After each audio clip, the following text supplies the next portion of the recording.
పొరపాటునో ప్రమాదవశాత్తుగానో ముళ్ళకంప మీద పడ్డామనుకోండి, ఆ ముళ్ళన్నీ ఒంటి నిండా గుచ్చుకుని చెప్పలేనంత బాధగా వేదనగా ఉంటుంది. ఆసనంలో ఫిషర్స్ తెచ్చిపెట్టే బాధలు కూడా అలాంటివే. ఆసనంలో సన్నటి చీలికల్లాగా ఏర్పడే ఫిషర్స్ మనిషికి ప్రత్యక్ష నరకాన్ని చూపిస్తాయి. తీవ్రమైన నొప్పితో వేధించే ఫిషర్స్కు కారణాలు, చికిత్సల గురించి డాక్టర్ని అడిగి ఇప్పుడు తెలుసుకుందాం.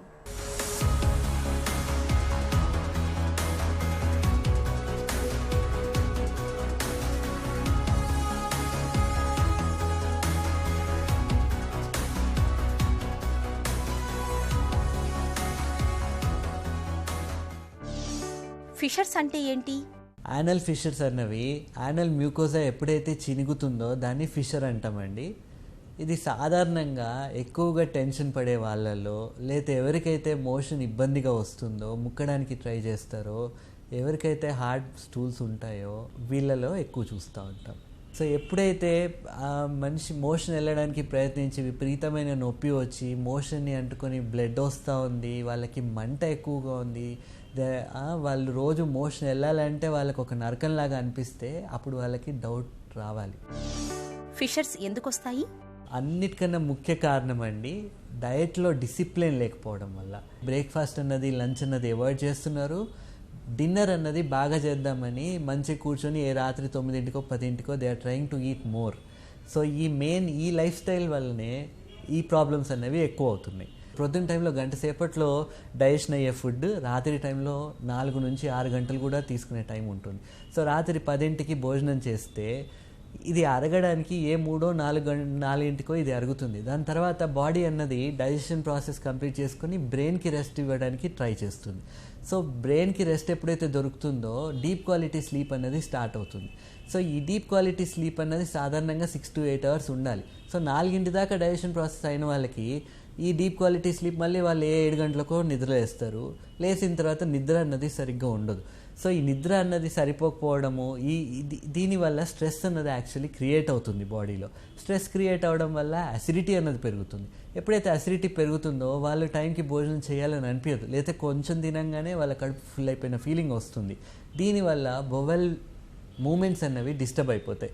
సో ఎప్పుడైతే బౌల్ మూమెంట్స్ డిస్టర్బ్ అవుతాయో ఈ ఫిషర్స్ అనేవి ఇంకా ఎక్కువ అవుతాయి. అండ్ ఇప్పుడు మోషన్ కంట్రోల్ చేసుకునే వాళ్ళలో ఎప్పుడైతే ఎక్కువసేపు ఫీకల్ మ్యాటర్ రెక్టంలో ఉంటుందో రెక్టం అన్నది వాటర్ని లాగేసుకుని ఆ మోషన్ అనేది గట్టిపడిపోతుంది. సో ఈ గట్టిపడిపోయిన మోషన్ ఎప్పుడైతే టైట్ అయిన స్పింక్టర్ నుండి బయటికి రావడానికి ట్రై చేస్తుందో ఈ ఫిషర్స్ అనేవి వచ్చే ఛాన్సెస్ ఎక్కువగా ఉంటాయి. ఫిషర్స్తో ఎలాంటి సమస్యలు ఎదురవుతాయి?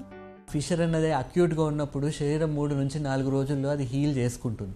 కానీ ఎప్పుడైతే రిపీటెడ్గా వీళ్ళు ముక్కడానికి ట్రై చేసి ఆ ఫిషర్ని హీల్ అవ్వడానికి దానికి టైం ఇవ్వట్లేదు అంటే అది అక్యూట్ ఫిషర్ కాస్త క్రానిక్ ఫిషర్ అవుతుంది. రేపొద్దున యానల్ స్టినోసిస్ అన్నది వచ్చే ఛాన్సెస్ ఉంటాయి. అంటే మోషన్ వెళ్ళే మార్గం ఇంకా ఫైబ్రోసిస్ అయిపోయి అది చిన్నగా అయిపోతుంది. వీళ్ళకి ఇంకా మోషన్ వెళ్ళాలంటే చాలా ఇబ్బంది పడాల్సిన పరిస్థితి వస్తుంది. సో దీన్ని ఇంకా అశ్రద్ధ చేసి ఇంకా అలాగే వదిలేస్తే ఈ ఫిషర్ అన్నది ఫీకల్ మ్యాటర్లో ఇన్ఫెక్టివ్ ఆర్గానిజమ్స్ అనేవి ఉంటాయండి. అది ఎప్పుడైతే ఈ ఫిషర్లో చేరి అక్కడ ఇన్ఫెక్షన్ లాగా ఫామ్ అవడం మొదలైంది అంటే ఇస్టోరెక్టల్ యాబ్సెస్ లాంటివి వచ్చే ఛాన్సెస్ ఉంటాయి. ఫిషర్స్కి చికిత్స ఎలా ఉంటుంది? ఫిషర్స్కి ట్రీట్మెంట్కి వచ్చేసరికి మెజారిటీ ఆఫ్ దెమ్ ఎర్లీగా ఐడెంటిఫై చేస్తే మెడికల్ మేనేజ్మెంట్తోని ట్రీట్ చేస్తామండి. ఫస్ట్ మేము అసిడిటీని కంట్రోల్ చేస్తామండి. ఇంటెస్టైనల్ మూమెంట్స్ పెంచడానికి మందులు ఇస్తాము, మోషన్ ఫ్రీగా వచ్చేటానికి మందులు ఇస్తాము. కానీ మీరు గుర్తుపెట్టుకోవాల్సింది ఇవన్నీ కూడా 2 వారాల నుంచి 4 వారాల వరకు మాత్రమే. దాని తర్వాత అంతా మీరు మీ లైఫ్ స్టైల్లో చేంజ్ తీసుకురాలేదు అంటే ఖచ్చితంగా ఇబ్బందులు వస్తాయి. అండ్ సీట్స్ బాత్ అన్నది ఒకటి రికమెండ్ చేస్తాం అందరికీ. ఒక పెద్ద టబ్ తీసుకొని వేడి నీళ్ళు తీసుకొని దాంట్లో కొంచెం దొడ్డుప్పు వేసి ఇండియన్ టాయిలెట్లో స్క్వాటింగ్ పొజిషన్లో ఎట్లా కూర్చుంటారో ఆ నీళ్ళల్లో అట్లా కూర్చోవాలి. ఆ వేడి వల్ల యానల్ ఆరిఫైస్ అన్నది స్పింక్టర్ ఏదైతే టైట్ అయిపోయి ఉందో ఆ వేడి వల్ల అది రిలాక్స్ అవుతుంది. వేడి వల్ల రక్త సరఫరా అన్నది ఈ ప్రాంతానికి పెరిగి టిష్యూ రిపేర్ అన్నది హయ్యర్ స్పీడ్లో అయ్యే ఛాన్సెస్ ఉంటాయి. ఇన్ఫెక్షన్ లాంటివి కంట్రోల్లోకి వచ్చే ఛాన్సెస్ ఉంటాయి. అండ్ నొప్పి క్రియేట్ చేసే ఫైబర్స్ అన్నీ వేడి వల్ల డీసెన్సిటైజ్ అయ్యి నొప్పి రాకుండా ఉంటుంది. అయితే ఎప్పుడైతే ఇది యానల్ స్టినోసిస్ అయిపోతుంది, ఫిషర్ ఉండడం వల్ల ఇంకా వాళ్ళు they are not able to pass motion అన్నప్పుడు we do anal dilatation, sphincterotomy, internal sphincterotomy, lateral internal sphincterotomy అనేది చేస్తాం. కానీ ఇవి చేసిన తర్వాత కూడా if people are not following, ఈ లైఫ్ స్టైల్ మోడిఫికేషన్స్ చేసుకోవట్లేదు అంటే వీళ్ళలో మళ్ళీ ఆపరేషన్లు అవసరం పడే ఛాన్సెస్ ఎక్కువ ఉంటాయి. ఫిషర్స్ని నివారించుకోవచ్చా? మొదటిది డైటరీ డిసిప్లిన్. గంటకు ఒకసారి ఏదో ఒకటి తీసుకోవాలి. ఏదో ఒకటి అంటే మైదా రిలేటెడ్ ఫుడ్ కాదండి, బిస్కెట్ లాంటివి కాదు, స్నాక్స్ లాంటివి కాదు, ఫ్రూట్స్ తీసుకోవాలి. ఫైబర్ ఎక్కువ ఉండే ఫుడ్స్ తీసుకోవాలి. అంటే క్యారెట్, కీరా, ఇవన్నీ they are alkaline in nature, at the same time వీటిలో ఫైబర్ ఉంటుంది. పపాయ. సో ఇవన్నీ తీసుకోవడం వల్ల గంటకి 2 పీసులు తీసుకుంటూ ఉంటే ఇవి ఫైబర్ ఉండడం వల్ల తిన్న ప్రతిసారి అది ఇంటెస్టైనల్ మూమెంట్స్ని ఇంక్రీజ్ చేస్తుంది. ఆల్కలైన్ ఉండడం వల్ల యాసిడిటీని న్యూట్రలైజ్ చేస్తాయి. హై ఫైబర్ డైట్కి వచ్చేసరికి హై ఫైబర్ డైట్ తీసుకోమని చెప్తామండి. హై ఫైబర్ డైట్ అంటే ఆకుకూరలు స్పెసిఫిక్గా, అన్నిటికన్నా ఇంపార్టెంట్గా పాలకూర. రెండోది చిక్కుడు, గోరు చిక్కుడు లాంటి బీన్స్ ఉండే అన్ని రకాల వెజిటేబుల్స్ అండ్ రూట్ వెజిటేబుల్స్, మట్టిలో మొలిచే గడ్డలన్నీ they are all rich in fibre. So ఇవన్నీ ఎంత ఎక్కువ తీసుకుంటే మోషన్ అనేది అంత ఫ్రీగా వచ్చి మోషన్ అనేది ఇంటెస్టైన్ లోపల అంత ఫ్రీగా మూవ్ అవుతుంది. సో ఇప్పుడు చాలామందికి మేము పాలకూర తినమంటే అన్నం ఇంత పెట్టుకొని కూర కొంచెం తీసుకుంటారు. అట్లా తీసుకుంటే హెల్ప్ అవ్వదండి.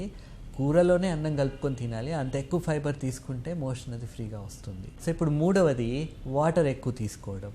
వాటర్ తీసుకున్నప్పుడు ప్రతి 20 కిలోలకి 1 లీటర్ నీళ్లు తీసుకుంటే అది బాడీ రియాక్షన్స్కి హెల్ప్ చేస్తుంది. బాడీ హైడ్రేటెడ్గా పెట్టి బాడీ రియాక్షన్స్లో అది హెల్ప్ చేస్తుంది. ప్రొద్దున 6 నుంచి సాయంత్రం 6 వరకు ఒక్కొక్క గంటకి 1 గ్లాస్ తీసుకోండి. అండ్ యూరిన్ వచ్చినా మోషన్ వచ్చినా కంట్రోల్ చేసుకోవడానికి ట్రై చేయొద్దు. అండ్ 4వ ఇంపార్టెంట్ విషయం, మోషన్ వెళ్ళినప్పుడు ముక్కడానికి అస్సలు ట్రై చేయొద్దు. మోషన్ దానంతటదే రావాలి.